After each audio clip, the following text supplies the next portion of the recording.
Today, about 80 people laced up their shoes to run for a good cause. The Life Worth Living 5K and walk honors Zach Helfrich, a former employee of Abbott Farms who took his own life in 2019. The race, formed in his honor, raises awareness to prevent suicide. Nicole LaFiandra reports. A wholesome morning filled with support as the 5K kicked off this morning at Abbott's farm. Every step taken today in memory of Zach Helfrich, who took his own life 4 years ago.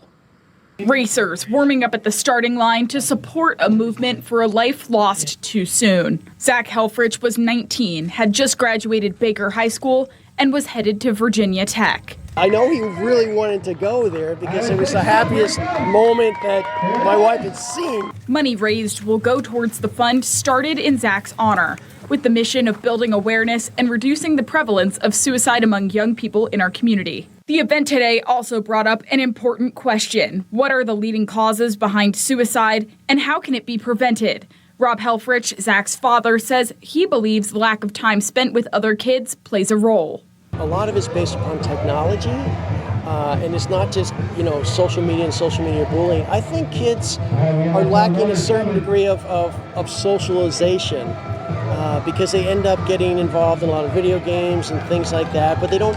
What kids these days are lacking is the social development, and one-on-one human interaction. You just don't get that on the computer. Saturday, 4 days away from the 4th anniversary of Zach's passing, his father says a combination of factors led to his death. Zach was the kind of kid that wanted everyone to think that he's happy and everything's fine. He never would reach out to other people when he was feeling down and depressed, and he would hide all that. Rob says having events such as the Life Worth Saving 5K is an essential piece of the battle against suicide. Parents are encouraged to bring their kids, not only to support, but to facilitate the conversation around mental health. Especially with teenagers, that's incredibly important because teens tend to be withdrawn from their parents. When you walk down that row and you see those 50 memorials, anywhere from 12, 13, 14, 17 years old, you can't help but have an impact. It makes it very, very, very real. To date, the foundation has raised over $65,000. That money stays in our community to reduce suicides among teens and young adults. Who's been in hospice care had his last wish granted today. Eating one more time at Rudy's Lakeside Drive-In in Oswego. It was thanks to a group effort. Mentor Ambulance provided the transportation and his family provided the support as Peter Capizzi enjoyed his favorite meal with a lakeside view. The perfect view. It's great. I spent a lot of time out here. Unforgettable food. They've got the best scallops. And the place he fell in love with his wife. We used to come out here on dates. For those reasons and more, Peter Capizzi knew his dying wish was coming to his favorite place one last time. Every time I come up here and make a beeline, come to Rudy's. And he knew exactly what he wanted to eat. Taking our order. I am. What can I get for you? Scallops. Now, they still come in two sizes? They do. One scallop, one ring, one fry. It's heartfelt to see his family around with him and to see him be able to fulfill his own wish and dream of being able to have his last meal of Rudy's and be able to overlook the lake. Seeing all these people around here, I was sort of wondering what's so special. But it's nice to see the family here. Knowing the end is near, but with the help of friends and family, choosing to make the most of the final moments. I was just amazed at how many groups are involved in this. Every fire department from here to Camillus is here. It's just very heartwarming to think that just people who don't even know us come out for us. I still can't believe they did all this for me. Good morning. We're joined today by Lieutenant Malinowski of the Syracuse Police Department. Lieutenant Malinowski, thanks for being here this morning. Good morning. Alrighty, so Destiny USA has recently released that they're taking some more security measures, adding cameras. How is that going to, help ensure people's safety when they go to the mall? Yeah, if you've seen in the news, they've added flock cameras, which are license plate reader cameras. It's all over the property, so we're kind of excited about it because it gives us the ability to get alerts when certain type of vehicles come on the property.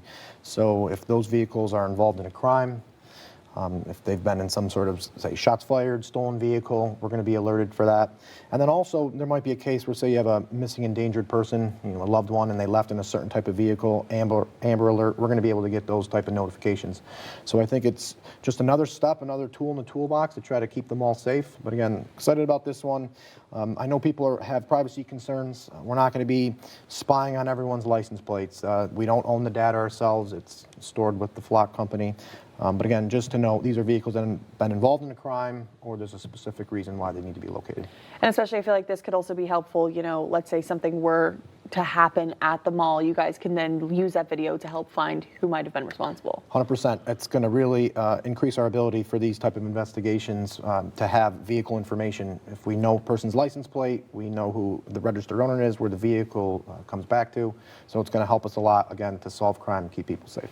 And then Eastwood has been seeing an increase in property crime recently. Have you guys seen any specific trends with regards to it or things that people should be aware of? Yeah, so even though we have seen a pretty dramatic decrease in violent crime, we have seen a little uptick when it comes to property crime. We've been hearing from our Eastwood neighbors. We saw some criminal mischief incidents, slashing tires. It appeared to be random. For right now, it just seems juveniles causing havoc.